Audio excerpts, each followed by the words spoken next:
Hello, everyone. Welcome to episode 7 of the Intelligence Podcast, where we interview GroupM's experts and break down the key insights from our publications and thought leadership pieces.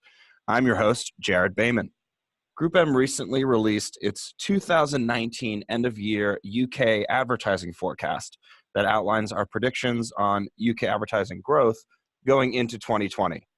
Joining me to take us through the key insights and takeaways from the forecast is the report's author and GroupM's Global President of Business Intelligence, Brian Weiser. Thanks for coming back to the show, Brian. Absolutely.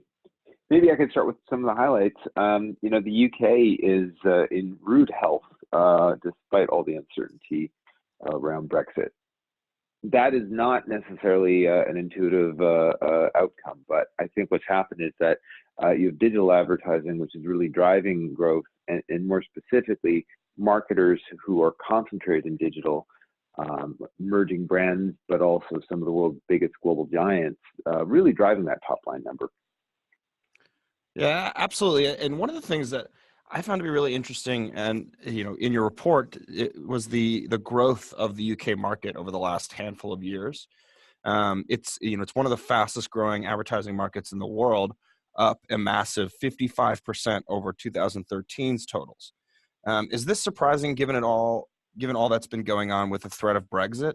And what do you attribute this to? Can they keep the rapid ascension up over the next 5 or 6 years?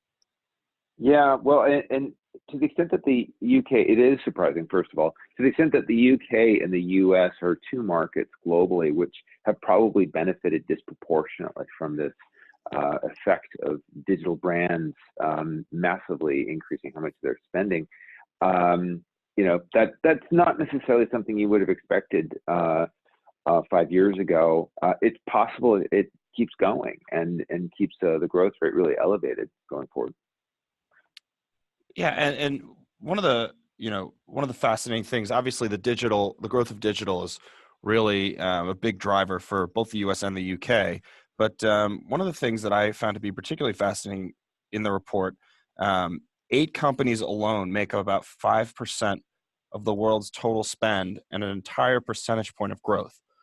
Of course, these are, as we said, digital first companies. In that same vein, you predict double-digit growth in digital advertising, so much so that it'll account for 2/3 of all media GroupM tracks in the UK next year. So what are the main factors and trends informing your confidence around digital growth? Yeah, I mean, I think it's this very point that we know that these companies continue to expand their underlying business growth, right? So to the extent that most marketers track advertising expense as a percentage of revenue, it's a very reasonable assumption to say if their revenue growth continues at an elevated pace, and so too will their advertising, at least on average. Now, this also introduced something of a risk the longer you go out, that growth has to slow at some point. As these companies become bigger participants in their economies, their growth rates have to converge with the norm. So, take any of the online travel sites and compare to, say, a Thomas Cook, which now no longer exists as it did. But not only do they have a higher spending intensity on digital media, it appears, but at some point, if that becomes the only way that people buy their travel, then you would expect that growth would converge to the growth rate for, say, the travel industry. Sure, absolutely, it makes a lot of sense. And also one of the things that weighs on the minds of a lot of UK folks that take an interest in this data is how Brexit will affect all these predictions. Can you talk a little bit about that and how Brexit has affected, let's say, traditional TV advertising, something you're not particularly optimistic on? Yeah, what certainly our colleagues on the ground and focused on the medium are telling us is that it maybe does cause a bit of reluctance to commit to spending, but it hasn't had a very meaningful impact on spending in a practical way. And I think we can attribute this to the idea that uncertainty has just become the new norm, and operations continue for the most part as normal. So I think that's maybe the best way to think of it. There clearly has been an impact on the UK economy from all of the uncertainty, but at least when it comes to the way that advertising gets budgeted and then gets deployed in TV and most other traditional media, you really wouldn't know that there was a major geopolitical event occurring. Yeah, I mean, it's interesting to see what advertisers are doing to prepare for Brexit. That's for sure. All right, Brian. I think we've got time for one more. A little bit of a kind of general question, as it were. Just can you give us your take on the biggest change of the past decade, and maybe a prediction of what we might see in the next one in the UK?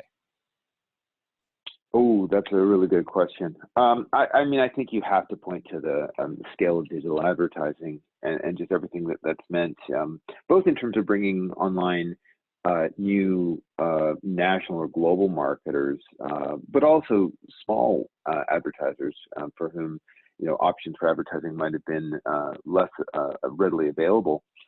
That's probably contributed as well. What you see happening is, digital has gone from being just a relatively small and immature medium, measuring, in the tens of percentage points not that long ago, to now being 2/3 of all advertising. So it's hard to talk about the most significant change over the last decade without pointing to digital specifically.